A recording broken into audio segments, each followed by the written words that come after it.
कोई भी व्यक्ति अगर 5 मिनट बोल देता है समाज में, चाहे किसी के सामने, बुद्धिमान व्यक्ति उसके पूर्वजों तक का आकलन कर लेते हैं कि इनके पूर्वज क्या होंगे, कैसा संस्कार इनका। इसीलिए विवेकी पुरुष की भाषा में कभी रुग्णता नहीं आनी चाहिए। मनुष्य धन से भले कंगाल हो, लेकिन मनुष्य को सदैव अपनी भाषा से धनवान होना चाहिए, भाषा से पुष्ट होना चाहिए। भगवान बुद्ध, एक बार एक सेठ जी जाकर बोले कि हमको ज्ञान दे दीजिए ना, तो भगवान बुद्ध बोले कल आइएगा 10 बजे। कल फिर सेठ जी गए, ज्ञान दे दीजिए, बोले कल आइएगा। जब सेठ जी पहुंचे तो भगवान बुद्ध कहे कल आइएगा। एक दिन सेठ जी को आवेश आ गया, बोले देना है कि नहीं देना है, कहिए, नाटक न करिए, कल आइए कल आइए। बोले कल, लेकिन कल आप न आइएगा, मैं आऊंगा आपके घर। पहले खीर खिलाइएगा, खीर पालूंगा, फिर ज्ञान दूंगा।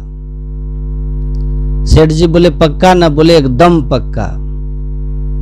सेठ जी गए, अगले दिन खीर बनाए, भगवान बुद्ध चले तो उनका जो पात्र था भगवान बुद्ध का, रास्ते में से कूड़ा कचरा उठा करके उस पूरे बर्तन में अपने भर लिए कचरा।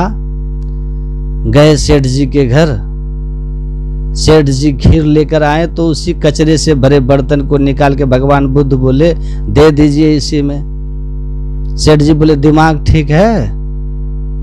गलत आदमी से ज्ञान मांग रहा हूं क्या मैं? कचरा भरा है, इसमें कैसे खीर दे दूं? बोले नहीं, हमको इसी में दे दीजिए। बोले अरे कैसे दे दूं, कचरा भरा है, नहीं दूंगा। बार बार भगवान बुद्ध कहे इसी में दीजिए। सेठ जी बोले समझ में नहीं आ रहा है, क्या बोल रहा हूं? भगवान बुद्ध बोले यही तो मैं समझा रहा हूं आपको, यही तो मैं समझा रहा हूं। ज्ञान लेने आया है, यहाँ का कचरा साफ कीजिएगा तब न ज्ञान भरूंगा।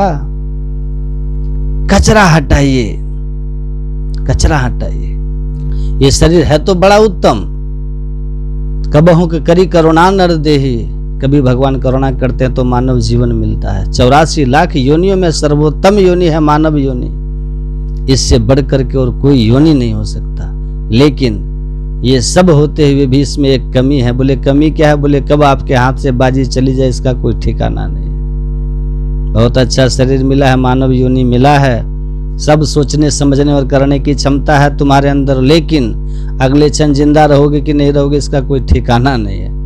यही इसकी कमी है, इसका ये बिग पॉइंट है। प्रहलाद जी कहते हैं ये दुर्लभम मानुषम जन्म, ये मनुष्य जन्म बड़ा दुर्लभ है, लेकिन अध्रुव है, अनिश्चित है, कब चला जाए कोई ठिकाना नहीं है। क्षण भंगुर जीवन की कलिका, कल रात को प्रात खिली न खिली, रट ले हरि नाम अरि रसना, फिर अंत समय में ये हिली न हिली। अंतिम समय में ये जीभ हिलेगी, राम का नाम ले पाएगी, इसका क्या ठिकाना है? लोग कहते हैं महाराज हम बुढ़ापे में भजन करेंगे। बोले बुढ़ापे में क्या भजन करोगे? बुढ़ापे में कहीं भजन होता है?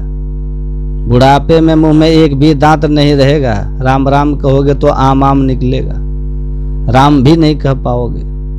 मुंह में एक भी दांत नहीं, राम राम कहो तो आम आम निकले, और राम कहने की हिम्मत नहीं होगी। क्यों? बोले कभी कमर में दर्द, कभी घुटने में दर्द, कभी पेट में दर्द, कभी कहीं दर्द, नाना प्रकार की व्याधियां उस समय जब घेर लेती है तो व्यक्ति अपने व्याधि से मुक्ति की ही सोचता है, भगवान का स्मरण कहाँ करता है। हाँ चिल्ला करके दुख में भले करे हाय राम हरे राम, कहर कहर करके रो रो करके कर ले, वो बात अलग है, लेकिन उसका क्या मूल्य होगा? बुढ़ापे में भगवान का भजन जब करने चलोगे तो भगवान भी क्या कहेंगे? क्या कहेंगे भगवान?